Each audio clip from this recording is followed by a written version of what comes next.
All right, let's open this one up. This isn't your usual case file. No murder, no theft. This is something deeper, a profound transformation, a kind of psychological death and rebirth. This is case file 400, The Descent. So let's set the scene. Our subject starts out as a stargazer. You know the type. Living a life of quiet convention, their gaze always pointed upwards, clinging to what the file calls celestial ghosts for meaning. Their world seems stable, but really, it's incredibly brittle. And then, of course, the disturbance. A catalyst arrives. And let's be clear, this isn't a hero riding in to save the day. This is an unsettling force of nature, and its arrival signals the beginning of the end for our subject's entire world.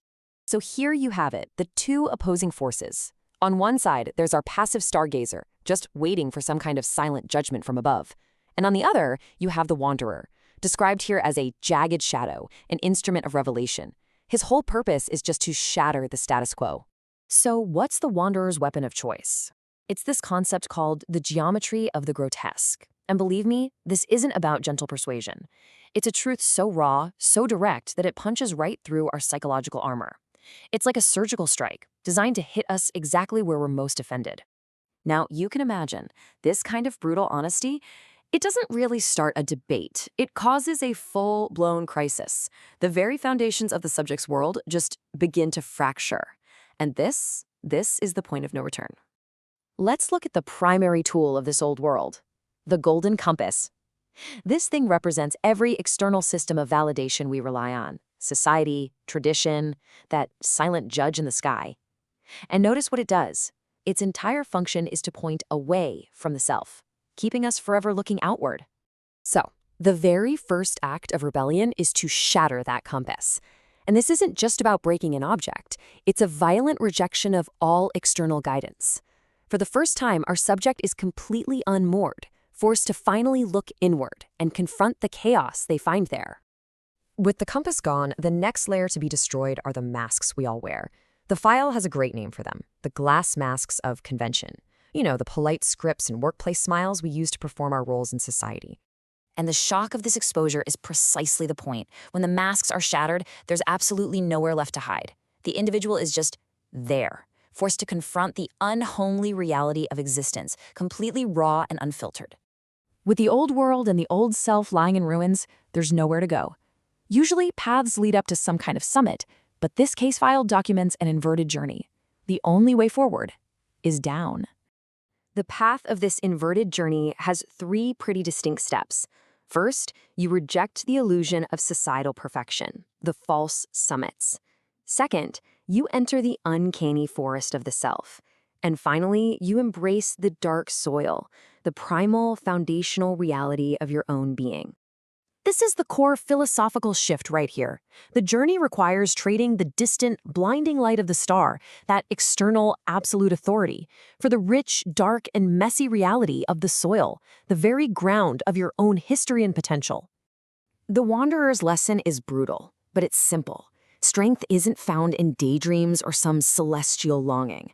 It's found in the iron of existence, in the struggle, in the grit of reality, the actual dirt beneath your fingernails.